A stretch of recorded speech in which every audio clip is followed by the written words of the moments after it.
జాతీయవాద జర్నలిజానికి అసలైన వేదిక నేషనలిస్ట్ హబ్ ని సబ్స్క్రైబ్ చేసుకోండి. నోటిఫికేషన్స్ కోసం బెల్ ఐకాన్ పై క్లిక్ చేయండి.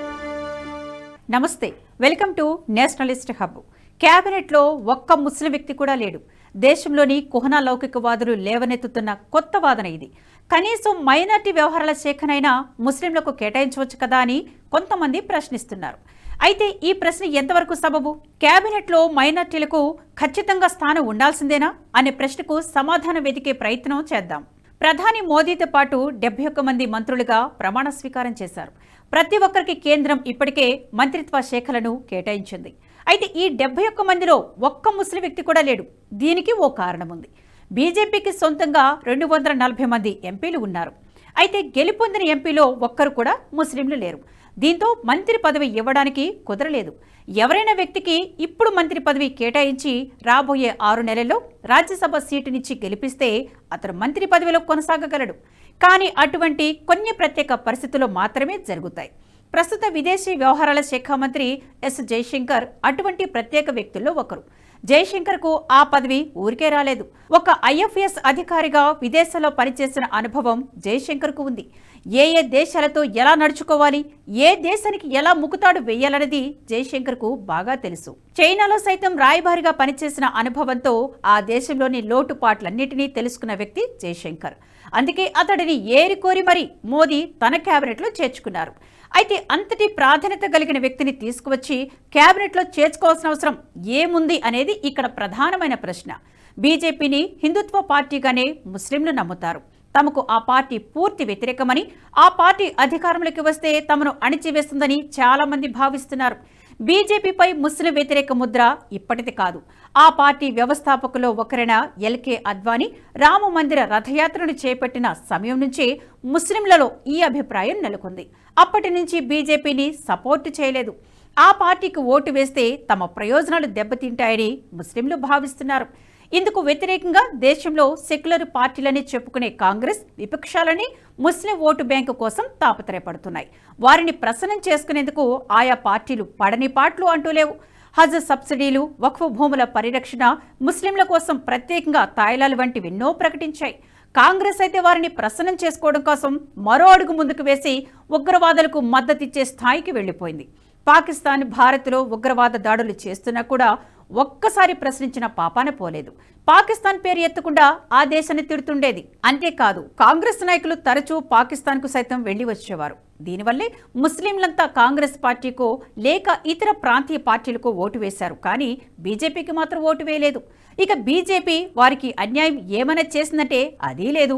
వారికిస్తున్న హజ్ సబ్సిడీలను, స్కాలర్షిప్లను కొనసాగించడం చేసిందే తప్ప ఎప్పుడూ ఆపలేదు. అంతేకాదు, బీజేపీ సబ్కా సాథ్ సబ్కా విశ్వాస్ అనే నినాదంలో ముస్లింలు కూడా భాగమే. అయినా కూడా వారు బీజేపీకి ఓటు వేయలేదు. తాజాగా జరిగిన ఎన్నికల్లో సైతం బీజేపీకి ముస్లింలు ఓటు వేయలేదని తేలింది. ముఖ్యంగా యూపీ, బీహార్, పశ్చిమ బెంగాల్ వంటి రాష్ట్రాల్లో బీజేపీని ఓడించడానికి ముస్లింలు ఏకమయ్యారనే విశ్లేషణలు ఉన్నాయి.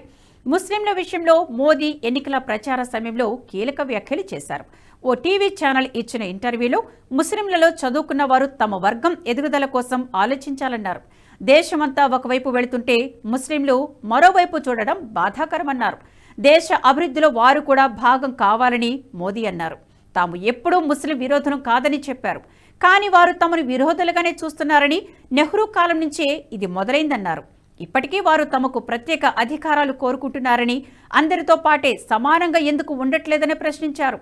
పార్లమెంటులో కూడా మాట్లాడుతూ తాము ఏదైనా పథకాలను ప్రవేశపెడితే అందులో ముస్లింలను దూరం పెట్టలేదన్నారు. రైతులకు బీమా కల్పిస్తే అందులో ముస్లింలు ఉన్నారని, పేదలకు ఇళ్లు కట్టిస్తే అందులోనూ వారు ఉంటారని చెప్పారు. అంతేకాని తమ ప్రభుత్వం వారి కోసం ప్రత్యేక అధికారాలు కేటాయించమని స్పష్టం చేశారు. దీనిని ఆ వర్గం కోరుకుంటే తాము ఏమీ చేయలేమని, ఇప్పటికైనా ముస్లింలోని చదువుకున్న వారు ఈ విషయాలపై ఆలోచించాలన్నారు. ఇప్పటికీ మించిపోయిందేమీ లేదని, ఇది ఇలాగే కొనసాగితే భవిష్యత్తులో చారిత్రక తప్పిదం చేసిన వారు అవుతారన్నారు. భారత్లో ఇప్పటికిప్పుడు ముస్లింలకు వచ్చిన ప్రమాదం అయితే ఏమీ లేదు. కేంద్రంలో తమ విరోధి అని చెప్పుకునే బీజేపీనే అధికారంలోనే ఉంది. గత 10 ఏళ్లు బీజేపీనే అధికారంలో ఉన్నా ముస్లింలకు వచ్చిన నష్టమేమీ లేదు. ఇప్పటికీ వారికి స్కాలర్షిప్లు అందుతున్నాయి. హజ్ యాత్రకు సబ్సిడీలు నిలిచిపోలేదు. గత ప్రభుత్వాలు ముస్లింలకు కలిగిన ప్రత్యేక ప్రయోజనాలన్నీ ఇప్పటికీ లభిస్తున్నాయి. 2019లో సిఏఏ చట్టం తీసుకువచ్చినప్పుడు షాహీన్బాగ్ కేంద్రంగా నిరసనలు జరిగాయి. నిజానికి సిఏఏకు ముస్లింలకు ఏ సంబంధము లేకపోయినా ఈ బిల్లు పాస్ అయితే దేశంలోని ముస్లింలందరినీ బీజేపీ వెళ్లగొడుతుందనే విషయ ప్రచారం జరిగింది. దీంతో అప్పుడు ముస్లింలందరూ భయభ్రాంతులకు గురయ్యారు. కానీ సిఏఏ బిల్లు పాస్ అయి 5 ఏళ్లు కావస్తుంది. దేశంలో ఒక్కరిని కూడా బయటకు పంపించలేదు. ఈ విధంగా ఆ వర్గంలో భయభ్రాంతులకు గురి చేయడానికి విపక్షాలని ప్రయత్నాలు చేస్తూనే ఉన్నాయి. ఈ అసత్య ప్రచారంలో ముస్లింలు చిక్కుకుంటున్నారు. దీనికి తోడు బంగ్లాదేశ్ రోహింగ్యాలను వెనకేసుకొని రావడం వల్ల నిజమైన భారతీయ ముస్లింలు తమ ఉపాధి కోల్పోతున్న సందర్భాలు ఉన్నాయి. వీటన్నిటిని బీజేపీ ఎత్తి చూపుతున్నా ఆ పార్టీని ముస్లింలు వ్యతిరేకిస్తూనే ఉన్నారు. అయితే ఏ ప్రభుత్వం కొలువుదీరినా ముస్లింలు లేకుండా ఉండకూడదన్న వాదన సబబేనా? ఇటువంటి వితండవాదనలను ఎక్కువగా కాంగ్రెస్ ఎత్తి చూపుతోంది. కానీ అదే పార్టీ దేశంలో 3 రాష్ట్రాల్లో అధికారంలో ఉంది. తెలంగాణ కూడా అందులో ఒకటి. అయితే తెలంగాణలో ముస్లిం మంత్రి ఎవరని ఎప్పుడైనా ప్రశ్నించారా? నిజానికి తెలంగాణలో ఒక్క ముస్లిం మంత్రి కూడా లేరు. దీన్ని ఏ ఒక్క లౌకికవాది కూడా ప్రశ్నించడు. ఎందుకంటే ఇక్కడ అధికారంలో ఉన్నది కాంగ్రెస్ పార్టీ కాబట్టి. ఆ పార్టీ ఏది చేసినా దేశహిత కోసమే అన్నది వీరి గుడ్డి వాదన. కాంగ్రెస్లో ఎవరూ గెలవకపోయినా ప్రభుత్వం కొలువు తీరినప్పుడు మంత్రిగా ప్రమాణం చేయించి 6 నెలల్లోగా ఎమ్మెల్సీ కోటాలో ఎంపిక చేయొచ్చు. కానీ అది కూడా చేయలేదు. అయితే కుహనా లౌకికవాదులకు ఇది కనిపించదు. కేవలం బీజేపీని తప్పుపట్టడమే వీరి ప్రధాన అజెండా. బీజేపీ మైనార్టీ వర్గాలెవరికీ మంత్రి పదవి కేటాయించలేదా అంటే అది ఎంతమాత్రమూ నిజం కాదు. నిజానికి మోదీ మంత్రివర్గంలో క్రైస్తవుడికి కూడా స్థానం దక్కింది. కేరళ బీజేపీ ప్రధాన కార్యదర్శిగా ఉన్న జార్జ్ కురియన్కు మోదీ సహాయ మంత్రి పదవి ఇచ్చారు. ఆయన పార్టీలో 1970ల నుంచే కొనసాగుతున్నారు. బీజేపీలో నిబద్ధత గల పార్టీ కార్యకర్తగా పనిచేస్తున్నారు. ఎమర్జెన్సీ సమయంలోనూ పార్టీ కోసం పనిచేశారు కురియన్. ఆయన కేరళలో అనేక పదవులను చేపట్టారు. రాష్ట్ర శాఖ ఉపాధ్యక్షులు, ప్రధాన కార్యదర్శి, మైనార్టీ మోర్చా వంటి పదవులను నిర్వహించారు.